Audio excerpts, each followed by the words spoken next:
Olwaleero omuduumizi w'amagye ag'ekibinja kya Mountain Division e Fort Portal era nga yaduumira ekikwekweto Shujaa Major General Dick Olum awaddeyo ofiisi ye mu butongole. Lieutenant General Kayanja Muhanga aduumira amagye g'oku ttaka yabaddewo ng'omugenyi omukulu. Ono olutuuse asoose mu kafuba k'enjawulo ne b'ofiisi abamu ab'amagye naye wabula nga kano tekakkiriziddwamu bannamawulire. Oluvannyuma bakoze omukolo ogw'okuwaayo office. This is the official documentation which has got all references which you will use to refer to. Always call on me if there's any doubt.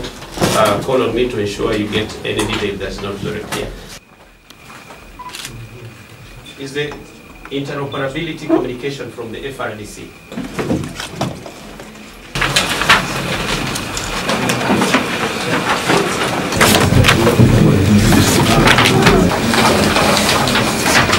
Bwabadde ayogerako eri abantu abakuŋŋaanye ku mukolo guno okubaawo ng'abajulizi, Lieutenant General Muhanga Kayanja asiimye amagye omulimu gwe gakoze mu kufeffetta n'okufufuza abayeekera ba ADF mu ggwanga lya Congo. Since we started this operation, we have been achieving a lot of successes against our enemies in DRC. Although they have been crossing this end because of the pressure, a few groups that have managed to cross, I don't think any has gone back. Those who have crossed Uganda and tried to cause some havoc, you remember the group that came to Ntoroko here? All 51, no one went back, including their commander. Wanagasseeko nti olw'amaanyi amaanyi ge babataddeko nkubalwanyisa munda mu ggwanga lya Congo bakola olukujjukujju ne bayingira mu ggwanga lya Uganda okukolamu obulumbaganyi obw'enjawulo kyagambye nti kijja kubajja ku mulamwa. But the UPDF has done a very, very great job there.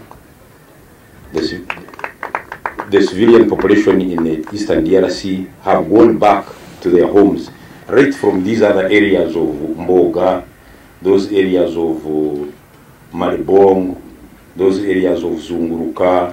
Lieutenant General Richard Otto, omuduumizi omupya ow'ekibinja ky'amagye ekya Mountain Division era nga yagenda okuduumira ekikwekweto Shujaa, asiimye Lieutenant General Muhanga Kayanja olw'omulimu omulungi gwe yakola mu kulwanyisa abajambula bano nti era kimuwadde omusingi kwagenda okutandikira naye okwongerayo omulimu guno mu maaso. I'm aware of the operations in Congo.